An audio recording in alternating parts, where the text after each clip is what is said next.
Yes, good morning. Nandito tayo ngayon sa ating backyard garden. Ayan, may talong ako dito na nag-iisa lang. Ito lang yung nabuhay ng nagsidling ako nakaraan. Nasa 2 months na to. Ito naman, malapit na munga. Ayan, meron tayong mga bulaklak na yan. Ito, bulaklak yan. Tsaka ito, ano, meron na. Mga bunga na yan. Mga 2 weeks siguro to makikita na yung bunga. Abangan natin guys, pakita ko sa inyo ulit. Dito naman tayo sa kangkong. Ito eksperimento lang.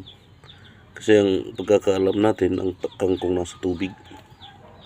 Pero nakita ko sa Ilog Pasig, daming bandang Rizal, daming kangkong.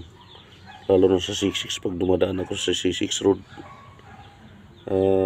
Maraming kangkong pero nakalitaw lang siya sa tubig, tapos kasamang water lily. Ngayon experiment lang natin to guys. Nagkataon ito nga, nakita natin na nabuhay siya. Ayan, ganda ng mga dahon. Ayan, ganda pero maliit lang na ano natin, kapiraso lang na taniman nila. Ginawa ko to sirang galon ng purified water. Ayan, sinira ko kasi sira na rin, butas na.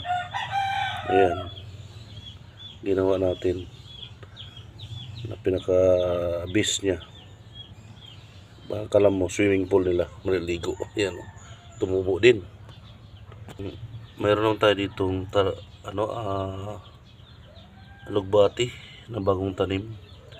Ginulay namin, tapos nung matanggal na yung talbos niya, malambot na pwedeng gulayin, ayun yung natira, tatanim naman natin. Ito na guys, ang malaki na nating papaya. 2 months na rin to. Ayan na, pero medyo matagal-tagal pa. Ito pa. Ito naman dito ay talbos. Mga tira-tira dito na pinaghimayan ng panggulay. Tinanim namin dito sa backyard garden ko. Ayan, yung pangalawang papaya. Malaki na rin. Ayan. Ito naman guys ay avocado. Nagtanim tayo ng avocado kahit hindi naman natin lupa to. Nangungupahan lang tayo dito, pero sa tagal ng panahon na pangungupahan natin, malaman natin kung ilang taon tayo bago sana abutan ba rin mga pamunga. Ito na yung avocado. Masarap tong avocado to. Kinain namin laman ito, yung buto. Ayan, tinanim natin para pakinabangan. May kapirasong lupa dito na pwedeng taniman, kaya sinamantala natin. Yan guys, malaki na. 2 months na rin to. Pero ito kasi mga ilang buwan na rin. Tinanim ko to sa 2 months na, pero naging seedling na to.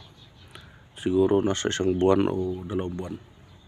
Matagal kasi ang avocado lumaki, kaya abutin tayo ng ilang years pa to.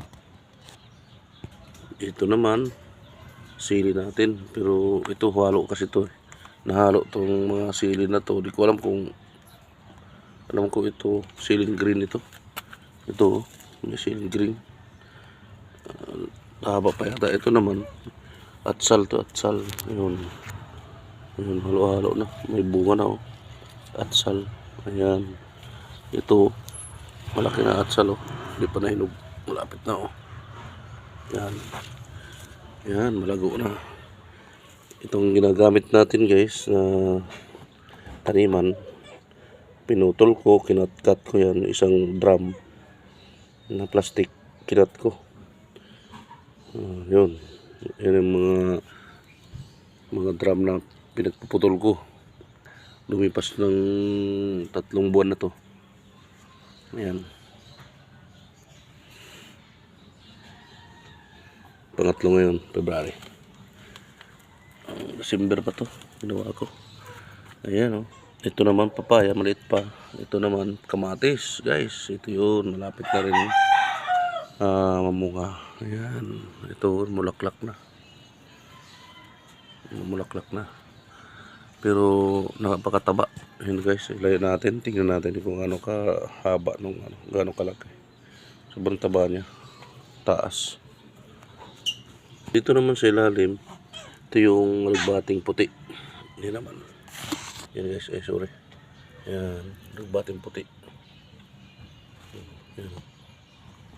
Nasa papaya pa rin pero nasa ilalim. Sa ilalim nung kalabasa natin. Yan. Taas. Yan guys. Pinagkasya lang natin yung kaunting space ng lupa para lang makapagtanim tayo ng gulay. Ito naman dito, isang drum ulit, lagayan. Ito yung talbos, pinaghalo ko na talbos, pati papaya din meron. Hindi natin mailipat guys kasi wala tayong space na malaki. Yan, ito naman nagbating pula. Yan. Yan, nakakagulay-gulay na rin kami dito. Kaya sinasabi nga pag magtanim, may anihin. Yun ang mga kasabihan. Ito guys, pang last na papakita natin ay ito yung puno ng kalabasa. Yan. Tapos ngayon, ipapakita ko sa inyo kung paano siya humaba na at lumaki. Naglalagay na tayo ng ayan, aakyatan niya. Ito na pati alugbati. Umakyat na yung alugbati. Yan na guys, yun.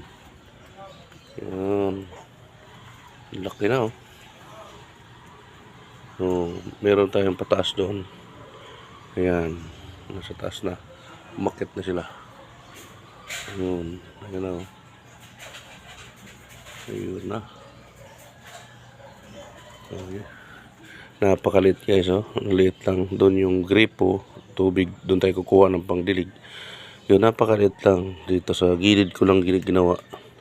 Kasi may lupa pang natitira. Yan.